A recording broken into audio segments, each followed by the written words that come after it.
Hey everybody, this is Kirsi Candidate, author of the Anxiety Schmanxiety blog. Today I want to talk about anxiety and clutter and that vicious cycle that we can get into when you have anxiety and clutter builds in your home. But before I get into that, I have to share a specific experience. When my second child was born, I went through some toys and got rid of them because we needed a little more space in our little apartment. And one of the toys I got rid of was a very well-loved train. It had a train on front and a seat in back and some alphabet letters that you could put in.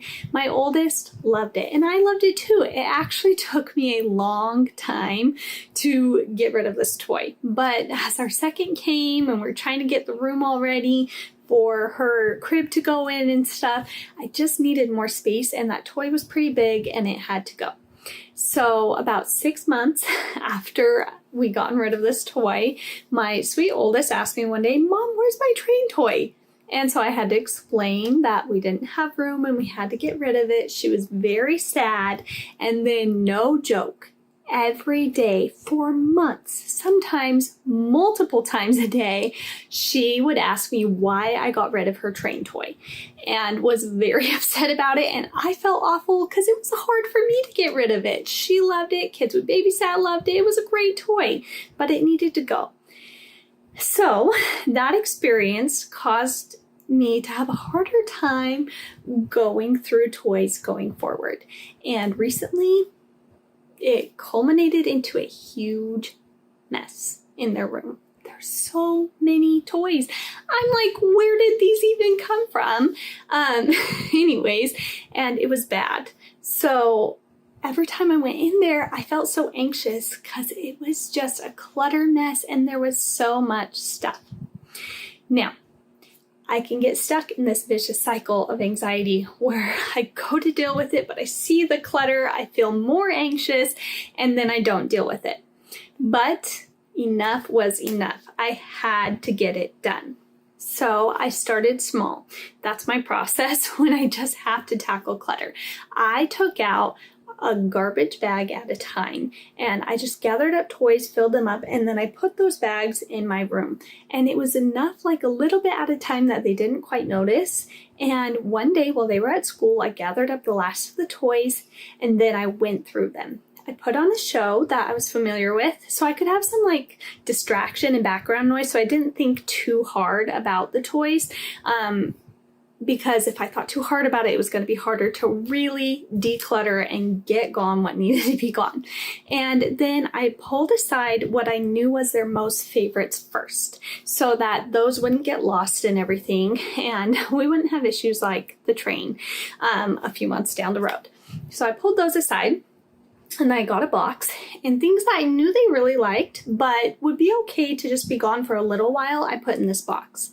Then I got a garbage bag and a donate bag. And I worked in a thrift store at one point and I kind of knew what things they just throw away and what things they keep to put out. And so I used that mentality, and things I knew were not going to be of value to them if I donated to a thrift store, I just threw away.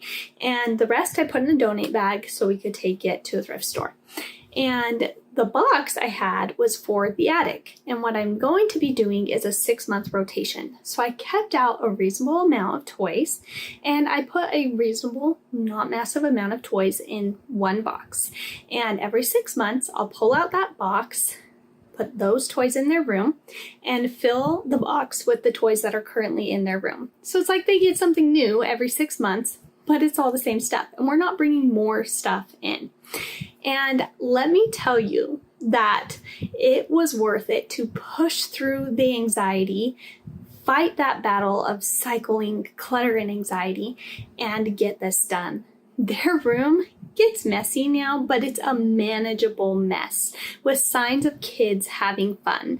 Our home has changed. Our kids fight way less They independently play better. They play together better.